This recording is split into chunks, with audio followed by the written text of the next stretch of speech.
dalam list Bapak, tolong jangan hanya pas kampanye ini muncul terus.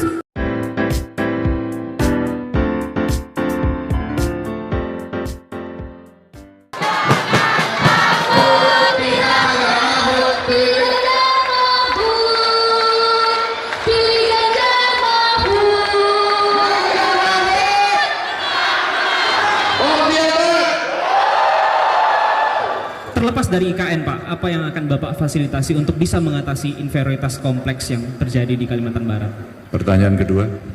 Pertanyaan kedua saya adalah tentang penyandang disabilitas Pak. Pendidikan untuk penyandang disabilitas. Hari ini kita data dari Kemenko menunjukkan ada 66,6 juta jiwa yang menyandang disabilitas dan hari ini hanya 12% yang menempuh pendidikan formal. Seakan-akan hari ini pendidikan formal itu eksklusif sekali untuk penyandang disabilitas. Nah, ini pertanyaan mendasar Pak, apa yang akan Bapak lakukan supaya pendidikan bagi penyandang disabilitas bisa terjangkau dan bahkan murah untuk mereka gitu Pak. Oke, pertanyaan ketiga. Nah, yang ketiga, karena background saya adalah memang dari akademisi juga Pak, saya ingin menanyakan. Kamu ngajar? Saya ngajar juga Pak. Oh, oke. Saya ngajar juga sempat ngajar di FISIP juga Pak. 1 tahun belakangan ini. Hari ini Pak, untuk anak-anak mahasiswa mendapatkan jurnal ilmiah yang mereka ingin pelajari itu sangat sulit sekali Pak, karena biayanya sangat mahal. Pun kalau mereka bisa mengakses jurnal tersebut, mereka harus membayar dengan harga yang mahal dan dapat diakses hanya 48 jam saja Pak.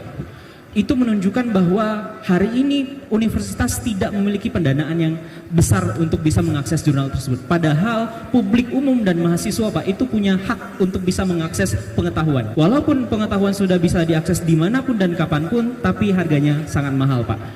Ini menunjukkan bahwa kita hari ini masih kesulitan dalam mengakses pengetahuan. Nah, yang kemudian berikutnya adalah Pak, ada kekhawatiran, ini ditulis oleh Profesor Budiman Minasni, beliau adalah profesor di Australia.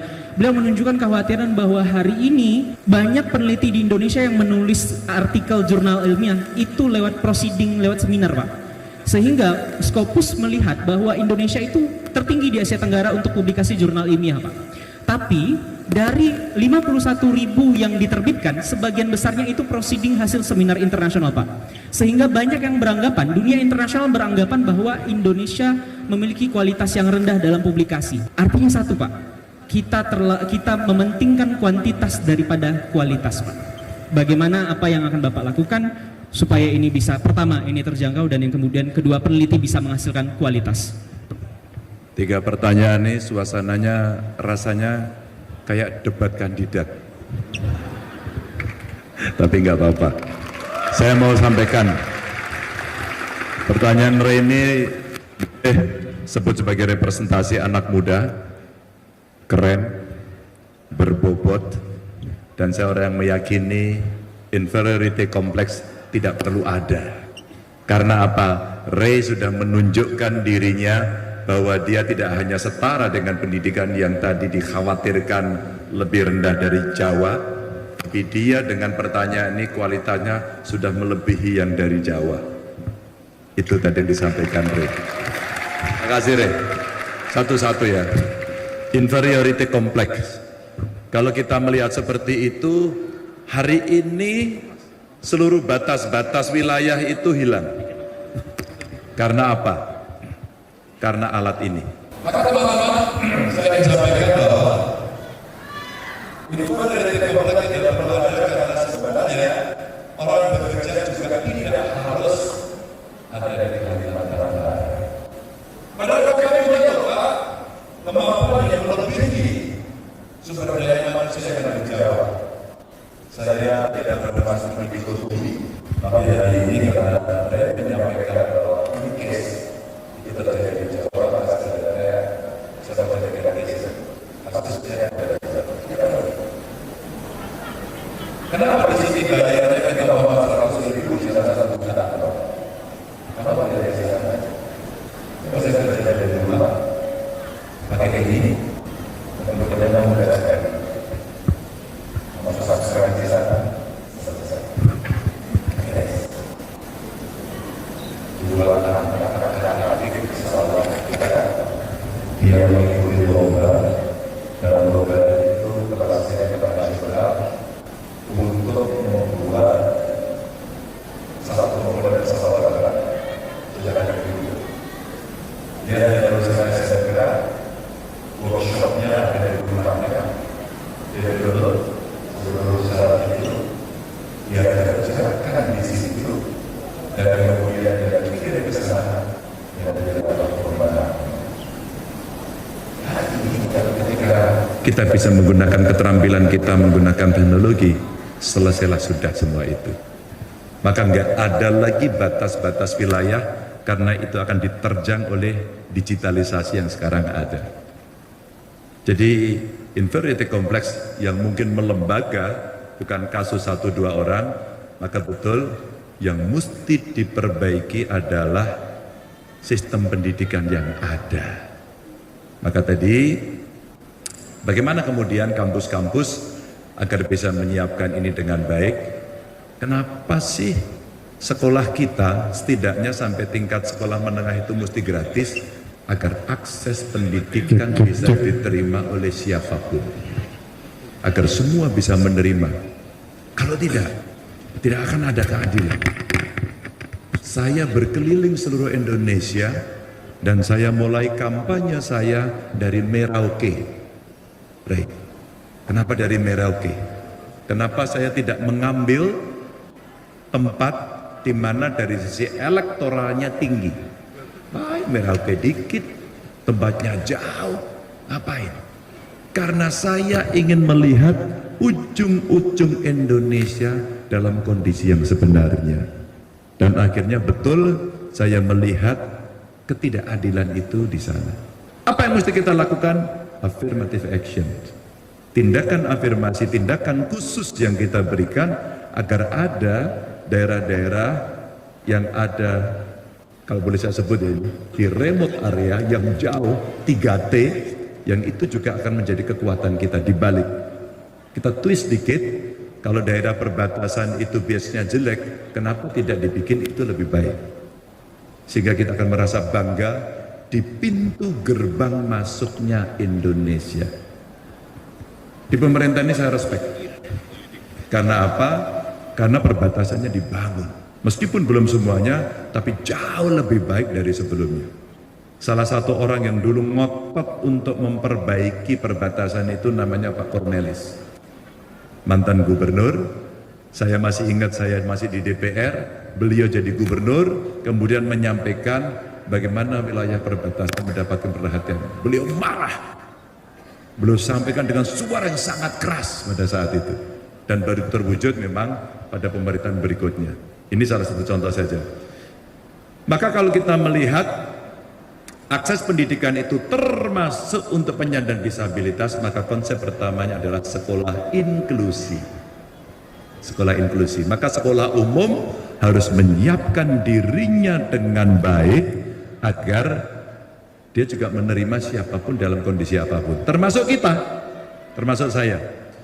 Setiap kali saya ada acara seperti ini, saya sebenarnya selalu merasa bersalah, karena tidak ada orang berdiri yang menerjemahkan untuk teman-teman kelompok tuli.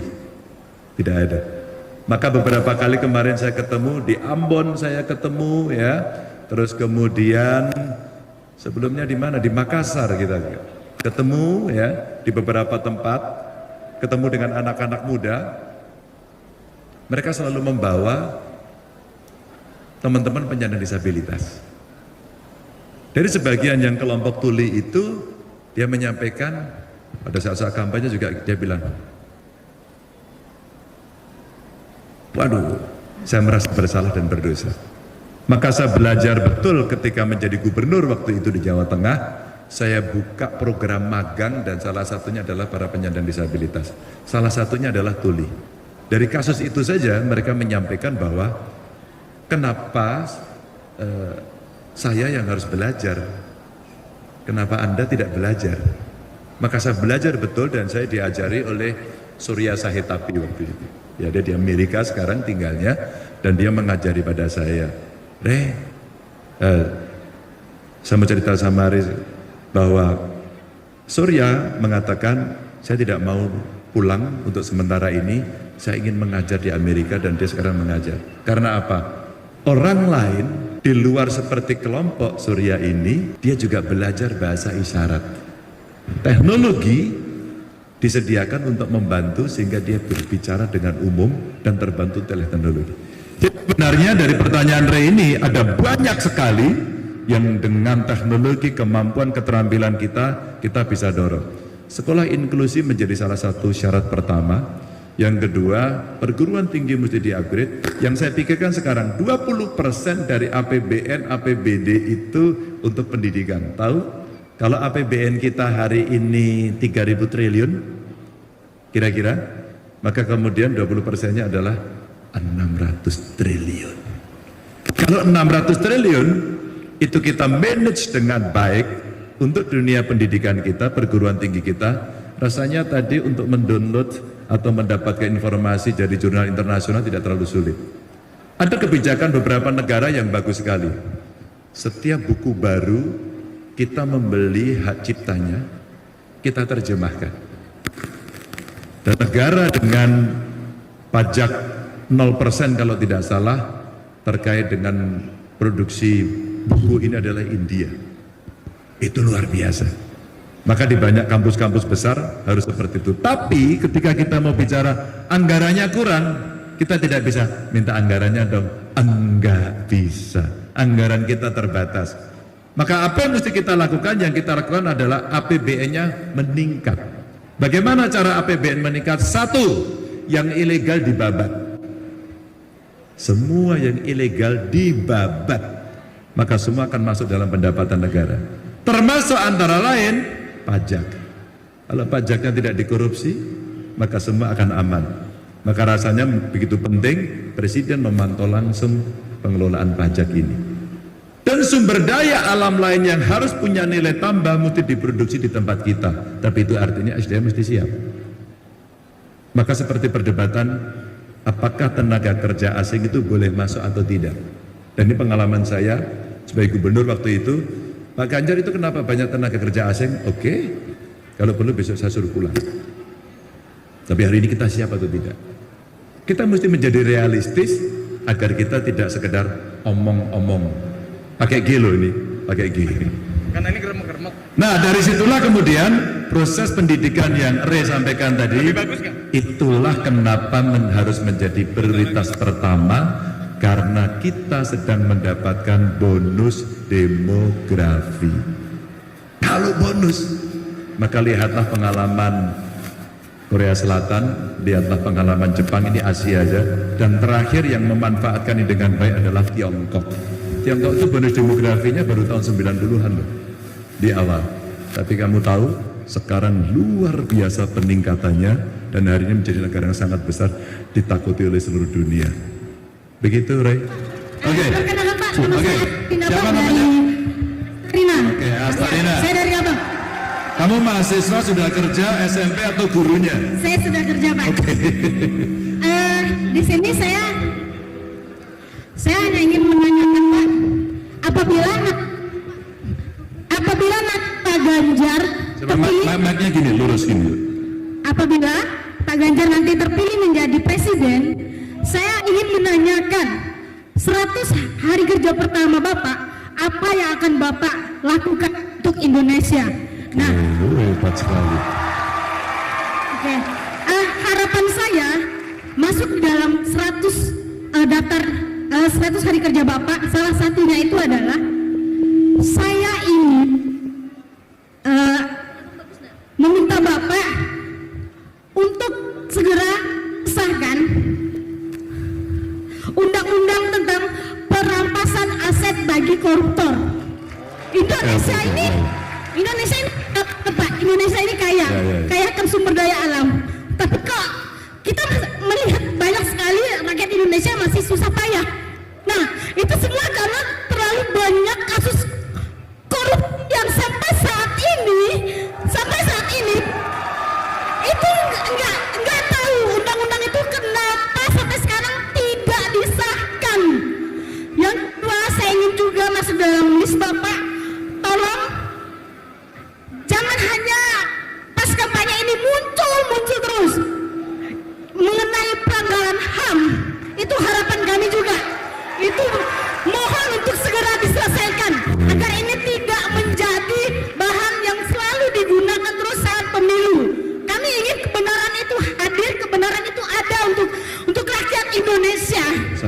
sabar. Iya.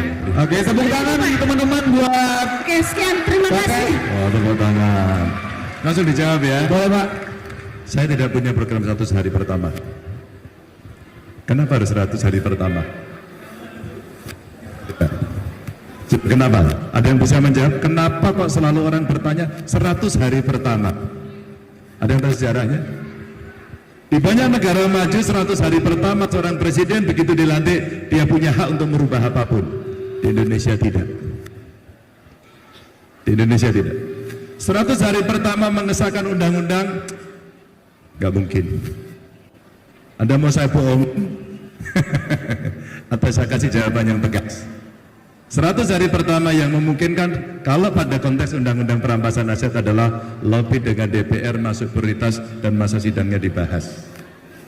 Pak Ganjar bisa, saya 2 periode jadi anggota DPR dan pada saat itu saya berada di badan legislasi. Saya tidak akan membohongi anak muda. Saya kata yang paling rasional. Maka kenapa tidak ada 100 hari pertama? Mau apa tidak ada kewenangan di 100 hari pertama? Kecuali Anda berada di negara luar sana. Begitu presiden bertanda tangan, dia bisa melakukan apapun. Di Indonesia, presiden harus mengikuti seluruh peraturan perundang-undangan yang dilakukan. Tapi saya mau sampaikan sama kamu, saya sekarang sudah mendesain, kalau pelantikan presiden itu bulannya adalah Oktober, maka 2 bulan yang bisa dikerjakan adalah KTP Sakti. Apa itu KTP Sakti? Satu data Indonesia yang bisa kita pakai untuk menyelesaikan persoalan. Apakah seluruh persoalan? Belum. Baru masuk pada 2 sektor yang hari ini relatif siap. Satu pendidikan, datanya bagus. Yang satu kesehatan, yang lain belum. Ini mau tak kasih data ya. Yus. Maka apa yang bisa kita lakukan? KTP Sakti inilah pendataan pertama yang bisa kita pakai dalam 2 bulan. Dari sisa anggaran berjalan sampai bulan Desember. Baru 2025 teman-teman kita menyiapkan lagi itu. Kalau Oktober dilakukan, maka kita akan lobby kembali ke DPR agar melakukan fitting anggaran sesuai dengan apa yang diprogramkan. Karena apa? Di 2025 seluruh anggaran itu yang menetapkan adalah pemerintahan hari ini. Baru yang nanti yang paling murni itu di 2026. Oke, rasanya yang ini tidak banyak diketahui oleh publik, rasanya. Maka sebenarnya komit yang disampaikan apakah kemudian pemberantasan korupsi itu menjadi penting, termasuk perampasan aset, jawabannya sangat penting. Kalau Allah yang hadir hari ini, Anda adalah pendukung Ganjar Mahfud semuanya, maka kami berdua punya track record bersih. Bukan. Dengan segala cerita yang pernah ada, kami menyelesaikan pekerjaan dengan baik. Ukurannya apa? Konsistensi bersikap selama Anda mendapatkan jabatan publik. Dari situlah kemudian ada Pak Mahfud. Pak Mahfud juga sama, bahkan dia di 3 lembaga atau cabang kekuasaan yang ada di Indonesia. Dan kamilah yang selalu menyampaikan berani secara terbuka pemerintahan bersih dan anti korupsi, kolusi, dan nepotisme. Itu yang kami jaga sampai hari ini. Kenapa kemudian terkait dengan pelanggaran HAM? Kalau Anda nonton debat pertama, sayalah orang yang berani bertanya langsung di depan Pak Prabowo.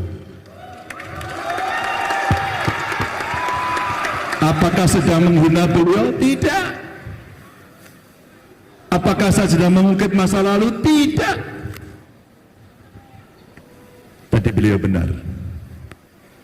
Karena saya ingin memastikan agar perdebatan ini tidak terulang setiap mau pilpres. Maka tugas negara adalah memastikan itu. Maka dulu saya tanya pada 2 hal. Yang pertama, apakah saudara, kalau saudara yang terpilih, apakah akan membuat pengadilan HAM? Karena ini 2009 pernah diperintahkan dengan keputusan DPR, tapi tidak ada yang melaksanakan sampai hari ini, dan tidak ada yang memutuskan sampai hari ini, dan itu selalu berulang setiap 5 tahun. Saya tanyakan langsung. Dan kemudian ada beberapa jenderal yang dulu ikut menghukum lalu berkomentar begini, itu tidak etis pertanyaannya. Saudara yang sangat tidak etis. Saudara dulu yang memutuskan dan saudara hari ini berada di kubunya dan Anda membalikkan pikiran itu. Saudara yang tidak etis. Saya mengikuti persoalan ini dan kemudian saya sampaikan itu secara terbuka dan saya bukan teriak-teriak di belakang. Sayang itu tidak terjawab. Tapi begitu dengan tekanan-tekanan pertanyaan, beliau mau sampaikan, saya akan buat. Kita tunggu saja, Pak, saya akan buat. Dan saya mendapatkan pesan kemarin dari orang tua yang anaknya hilang. Itu pertanyaan kedua saya. Kalaulah Bapak tahu, mungkin bisa membantu di mana kuburnya mereka agar mereka bisa berziarah. Dan saya dikatakan Anda tendensius. Padahal ayahandanya dulu menyatakan dia mengakui anaknya menculik. Padahal diputuskan di dalam mahkamah miliknya, Dewan Kehormatannya, diputuskan dia bersalah karena soal itu. Maka kita tidak bisa bicara bohong pada republik ini. Itulah kenapa integritas harus dijaga. Oke, makasih. Terima kasih, silakan kembali. Oke. Sudah pakai baju Ganjar Mahfud, silakan pertanyaannya. Ya. Bismillahirrahmanirrahim. Assalamualaikum warahmatullahi wabarakatuh. Waalaikumsalam warahmatullahi wabarakatuh. Perkenalkan, nama saya Zainal Abidin. Saya mahasiswa aktif IAIN Pontianak. Oh iya, Zainal, oke. Jurusannya apa? Fakultasnya apa? Fakultas Syariah Hukum Keluarga Islam. Oke, hukum keluarga. Hukum keluarga ini soal urusan kawin, cerai, ya. Alhamdulillah udah kawin, Pak. Udah ya? Oh, anak berapa? Anak pertama. Oh, baru satu ya? Iya. Oke. Istri? Nggak usah banyak-banyak, satu aja awas ya. Pertanyaannya apa? Jadi saya ini dari rakyat kecil juga, Pak. Dari rakyat kecil, ketika saya melihat video postingan-postingan Bapak Ganjar, rasanya jadi rakyat kecil itu diayomi, dicintai oleh Pak Ganjar kayak gitu kan. Apakah pertanyaan saya yang menjadi pertanyaan saya, Pak, apakah ketika Bapak menjadi presiden nanti video contoh video itu akan sama dengan realitanya seperti itu? Yang bagus. Udah. Cukup itu. Terima kasih. Kamu melihat videonya yang sekarang atau saat saya jadi gubernur? Saya lihat video Bapak sudah lama. Saat Bapak jadi gubernur. Oke. Bahkan sampai sekarang saya udah follow Bapak. Ya udah. Tapi tidak di follow back. Berarti udah saya jawab. Maaf, saya tidak fallback ya. Yang saya fallback hanya anak istri saya. Zainal, kalau kamu sudah bicara apakah itu akan berjalan, itulah praktek yang saya tunjukkan. Jejak digital itu ada. Maka kalau kemudian orang bicara konsep, evidence base-nya mana? Mana buktinya? Sebenarnya Zainal bukan pelindungannya, tapi kita mengajari, minimal saya belajar untuk diri saya sendiri. Maka saya tulis sejak saya masih DPR, tuanku rakyat, jabatan hanya mandat. Kenapa saya katakan? Maka dari situlah saya tingkatkan lagi di dalam buku-buku saya yang sudah beberapa kali terbit itu disampaikan begini, kalau mau jadi pemimpin harus siap diinjak kepalanya. Saya mencoba merefer pernyataan saya yang pertama, tuanku rakyat. Lalu bagaimana cara rakyat bisa menginjak kepalanya dengan baik-baik? Maka kita gunakan teknologi. Apa itu? Layanan publik yang baik, respon yang cepat. Meskipun saya tidak sesempurna apa yang saya bayangkan untuk bisa dilaksanakan. Pasti ada kasus-kasus yang tidak bisa kami selesaikan. Dari situlah kemudian sistem kita bangun. Bagaimana agar rakyat bisa melapor? Cara melapor pertama adalah mereka harus punya akses gampang. Silakan datang, tapi biasanya kalau rakyat mau datang takut ya. Ketemunya Satpol PP galak banget, dimarahin, kumisnya tebel, judes lagi tambahannya, pasti takut. Bagaimana membuat tidak takut adalah dengan medsos. Maka saya wajibkan waktu itu semua kepala dinas harus punya akun medsos dan harus merespon. Saya kasih waktu maksimum 1 kali 24 jam. Kalau tidak jawab gimana Pak Ganjar? Dashboard saya mencatat.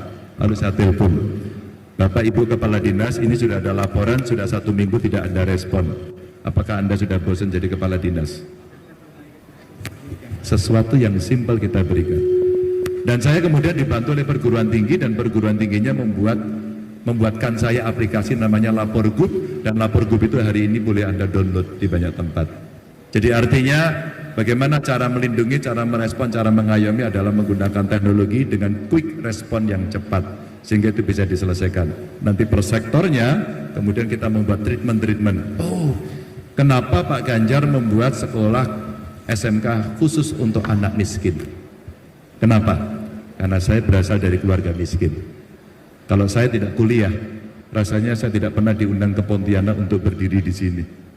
Yakin saya itu. Maka saya belajar, saya kuliah. Apakah saya kuliah mendapatkan fasilitas yang banyak dari negara? Karena saya sekolahnya negeri, pasti negeri sudah dibantu. Saya tidak banyak menuntut.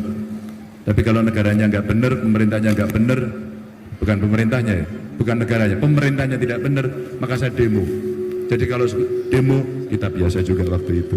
Jadi artinya, bagaimana cara mengayomi terus, mudah-mudahan kalau jabatannya lebih tinggi, sistem ini akan saya adopt dari Lapor Gub menjadi Lapor Pres.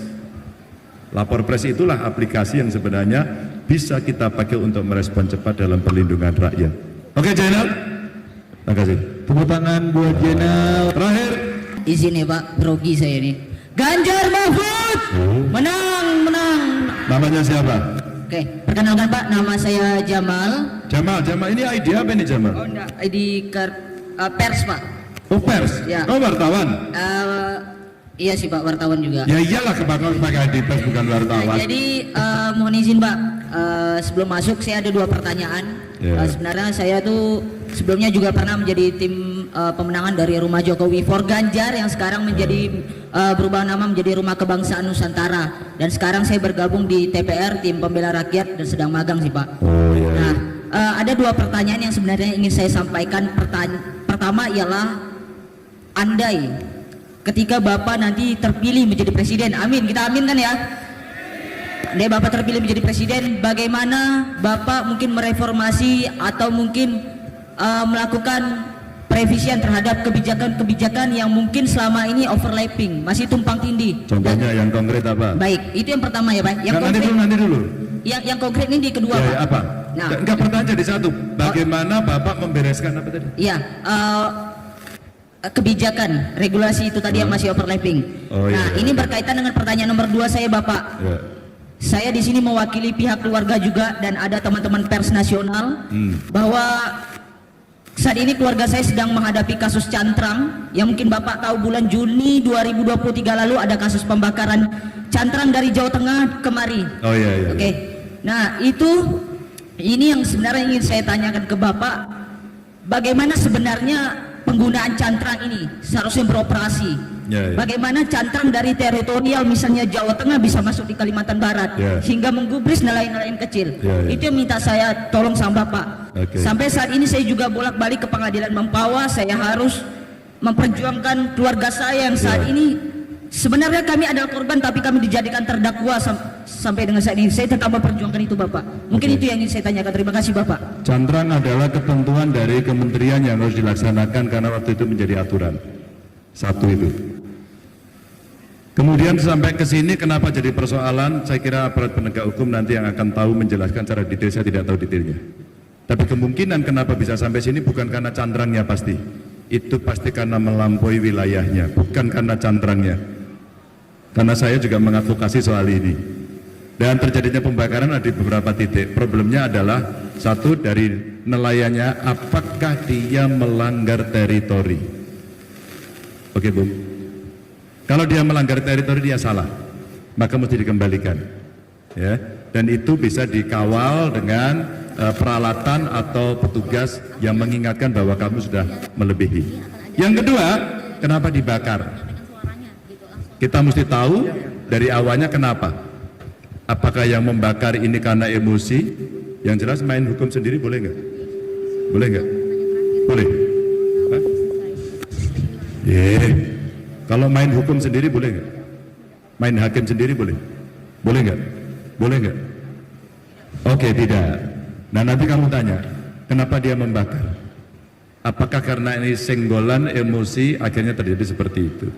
Maka jangan khawatir, kalau itu sudah masuk, Anda magang, ada lawyer dan sebagainya, dampingi dia. Kalau memang dia tidak salah, tunjukkan, sehingga nanti proses itu akan bisa berjalan dengan baik. Oke? Masih sedikit sih Pak. Apa itu? Kita tahu bahwa Menteri Kelautan Pak Trenggono ini kan masih belum ada merevisi dari aturan lama Bu Susi mengenai oke. Permenkes 18 2021. Permenkes. Peraturan Menteri Kelautan KKP maksud saya. Ya. Sorry. Nah, itu yang seharusnya dipertegas di sini Pak. Biar nelayan misalnya dari Kalbar ini atau mungkin ketika mereka beroperasi di luar teritorial itu ada batasan patok. Jangan sampai nelayan Jawa masuk kemari justru malah menimbulkan masalah tadi. Nggak, gini. Itu sih Pak. Kalau nelayan Jawa boleh nggak ke sini? Boleh kalau seandainya masih di daerah mereka 200 mil kan? Ya, Belum masuk ke nah ini teritori. benar. Maka teritorinya itu yang kedua masuk dalam wilayah penangkapan ikan atau WPP. Di luar itu maka pemerintah yang akan mengontrol. Nanti saya teruskan ke sana. Oke, baik, terima kasih. Silakan dilanjut. Baik, terima kasih Bapak. Terima kasih Bapak. Terima kasih. Ya. Oke. Ya. Baik, mohon izin Bapak di sini kita Nah, kan ada. kamu harus berenduk tadi salah satu kan? Oh enggak, Robin juga. ya udah nanti duduk Sudah dulu. nanti ya. Di sini kita punya aktivis muda yang ingin menyampaikan aspirasinya. Boleh, tapi saya mau tunjukkan dulu Baik. betapa sulitnya bernegosiasi. Iya Pak. Maka kalau pertanyaan pertama tadi, Pak kapan undang-undang harus bisa dibereskan begitu ya? Harus negosiasi antara siapa? Eksekutif dan legislatif. Dan tadi dua anak, satu eksekutif, yang mana legislatif itu suruh berembuk gagal. Iya benar. Betul. Percaya sekarang? Maka dalam ilmu politik itu ada yang namanya konsensus. Membangun konsensus. Konsensualisme bersepakat itu adalah contohnya musyawarah. Jadi teman-teman, apakah musyawarah itu gampang? Sulit. Untuk bisa berdiri di tempat ini, ternyata dua orang untuk memutuskan siapa yang harus mewakili, gagal bernegosiasi. Ini praktek konkret yang bisa disampaikan. Oke, Bung. Halo. Halo Bang. Ya, oke. Oke, aman. Inilah dia Pak, salah satu aktivis muda di Boleh Kalimantan langsung yang masuk, menyampaikan. Silakan. Teman-teman, aku mau cerita ya, bagaimana negosiasi itu. Kalau tadi salah satu tidak bisa, titip. Itulah perwakilan. Ya. Pak Lazarus, anggota DPR RI. Pak Lazarus, saya tidak bisa menyampaikan diri saya, titip pada Pak Lazarus untuk disampaikan. Maka sebenarnya tadi kalau dia bisa bersepakat, enggak bisa, enggak sepakat. Ya udah kamu yang mewakili, titip ya. Maka pesan itu sampai dengan cara yang benar. Baik. Wah, dia lagi serius nulis. Oke. Silakan. Silakan Pak. Sebelumnya perkenalkan, nama saya Vina Dwi Happyanti. Siapa? Saya Vina. Oke, Dwi Vina. Happyanti. Oke, baik. Sebelumnya saya adalah seorang mahasiswi di program studi hubungan internasional Universitas Tanjung Pura. Kebetulan Temennya? saya adik tingkatnya Bang Rey. Teman, Adik tingkat. kenal? Saya kenal. Oh, kenal ya? Oh, oke. Nah, kebetulan saya di sini tidak ingin bertanya, Bapak. Namun saya ingin menyampaikan pernyataan untuk mewakili teman-teman para pemuda dan para pemudi di Kalimantan Barat. Nah, mohon izin teman-teman semuanya. Teman-teman semuanya, di tangan kalian sudah memegang kertas yang mana yang berisi gambar pundak Bapak Ganjar Pranowo dan Bapak Mahfud MD. Betul? Boleh diangkat teman-teman. Silakan diangkat. Boleh teman-teman. diangkat teman-teman semuanya? Wow. Mohon yang di belakang diangkat semuanya. Silakan angkat tinggi-tinggi. Silakan angkat tinggi-tinggi teman-teman semuanya. Yang itu belum ditulis ya. Yang sana nggak Silakan. kebagian itu. Baik. Oh, yang di sini yang kebagian. Oke. Yang terhormat Bapak Ganjar Pranowo, dapat kita saksikan bersama bahwasanya di ruangan ini banyak sekali aspirasi atau harapan dari teman-teman dari pemuda dan pemudi di Kalimantan Barat untuk bisa Bapak laksanakan jika nanti Bapak terpilih sebagai Presiden Republik Indonesia. Maka dari itu Bapak, kami berharap apa yang kami tulis di sini agar bisa Bapak lanjutkan dan Bapak memberikan hal yang terbaik kepada kami. Dari segi ekonomi, lingkungan, pendidikan, dan masih banyak lagi. Selain itu teman-teman, mohon maaf, di tangan kiri saya terdapat pita hitam. Mohon diangkat semuanya, tangan kiri teman-teman semuanya. Terima kasih. Ini menandakan kemunduran demokrasi yang sedang terjadi di Indonesia saat ini. dari itu, kita membutuhkan pemimpin yang tidak buta dan tidak tuli akan kebenaran hukum. Kita membutuhkan pemimpin yang tidak buta dan tuli akan suara rakyat.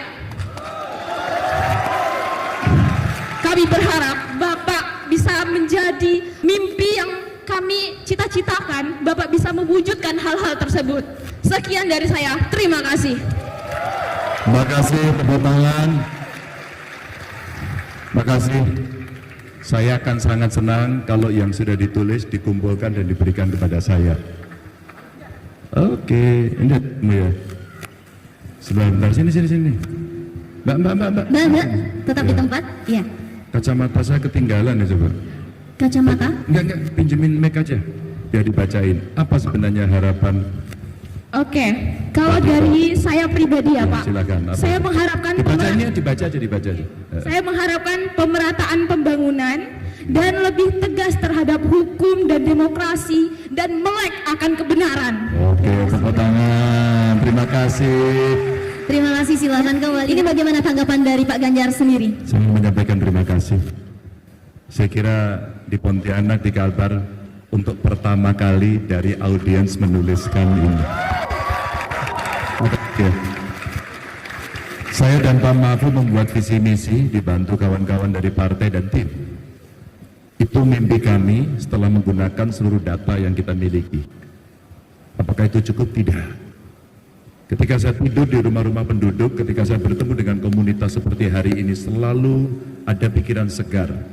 Ray tadi sampaikan, keren banget. Penanya-penanya tadi sampaikan, bagus banget. Dan kadang-kadang yang seperti ini mungkin belum tercover, atau kalau sudah ada program yang ada, tidak sedetail yang diharapkan mereka.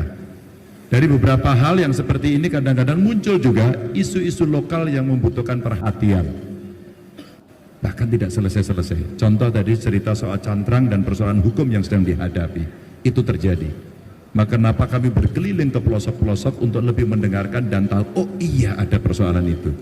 Yang saya bayangkan adalah ketika itu menjadi case yang lama dan mengurangi hak warga, dan kemudian terjadi brutalitas yang dilakukan oleh oknum-oknum yang tidak bertanggung jawab, maka negara yang harus hadir, maka pemerintah yang harus hadir.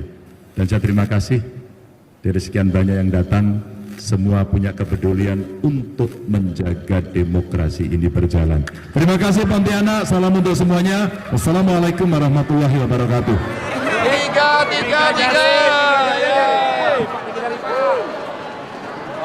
Pimpinan yang ada di sini boleh siap-siap. Oke.